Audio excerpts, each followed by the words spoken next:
നമസ്കാരം. കൊട്ടാരക്കര മീഡിയയിലേക്ക് സ്വാഗതം. സുൽത്താൻ ബത്തേരി സ്വദേശി ഹേമചന്ദ്രന്റേത് കൊലപാതകമല്ല, ആത്മഹത്യയെന്ന് പ്രതി നൌഷാദ്. വിദേശത്ത് നിന്ന് ഫേസ്ബുക്ക് ലൈവിലൂടെയാണ് നൌഷാദിന്റെ പ്രതികരണം. ആത്മഹത്യ ചെയ്ത നിലയിൽ കണ്ടെത്തിയപ്പോൾ മറവ് ചെയ്യുകയല്ലാതെ മറ്റു വഴികൾ ഇല്ലായിരുന്നുവെന്നും അങ്ങനെയാണ് 3 പേരും ചേർന്ന് മൃതദേഹം കുഴിച്ചിട്ടതെന്നുമാണ് നൌഷാദ് പറയുന്നത്. താൻ എങ്ങോട്ടും ഒളിച്ചോടിയിട്ടില്ല. 2 മാസത്തെ വിസിറ്റിംഗ് വിസയിൽ സൗദിയിലെത്തിയതാണെന്നും തിരിച്ചു വന്നാൽ ഉടൻ പോലീസിന് മുന്നിൽ ഹാജരാകുമെന്നും വീഡിയോയിൽ പറയുന്നു. ഹേമചന്ദ്രന്റെ മൃതദേഹം വീണ്ടും പോസ്റ്റ്മോർട്ടം ചെയ്യണമെന്നും നൌഷാദ് ആവശ്യപ്പെട്ടു. അതേസമയം ശരീരത്തിനേറ്റ ഗുരുതര പരിക്കുകളാണ് മരണകാരണമെന്നാണ് പോലീസിന്റെ പ്രാഥമിക നിഗമനം. മെഡിക്കൽ കോളേജിന് സമീപം മായനാട്ട് നിന്ന് 1.5 വർഷം മുമ്പാണ് വിനോദ് ഭവനിൽ ഹേമചന്ദ്രനെ കാണാതായത്.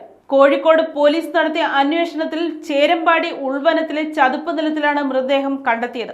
കേരള തമിഴ്നാട് പോലീസിന്റെ നേതൃത്വത്തിലാണ് മൃതദേഹം പുറത്തെടുത്തത്. സംഭവത്തിൽ ബത്തേരി മാടാക്കര പനങ്ങാർ വീട് ജ്യോതിഷ് കുമാർ, വെള്ളപ്പന പള്ളുവാടി BS അജേഷ് എന്നിവർ പിടിയിലായി. ഹേമചന്ദ്രൻ കോഴിക്കോട് മെഡിക്കൽ കോളേജ് മായനാട്ടിനടുത്ത് നടപ്പാലത്ത് വാടക വീട്ടിലായിരുന്നു താമസം. 2024 മാർച്ച് 20 മുതൽ കാണാനില്ലെന്ന് ഭാര്യ മെഡിക്കൽ കോളേജ് പോലീസിൽ പരാതി നൽകി. പോലീസ് അന്വേഷണത്തിൽ ഹേമചന്ദ്രൻ നിരവധി ആളുകളുമായി സാമ്പത്തിക ഇടപാട് നടത്തിയിരുന്നതായി കണ്ടെത്തി.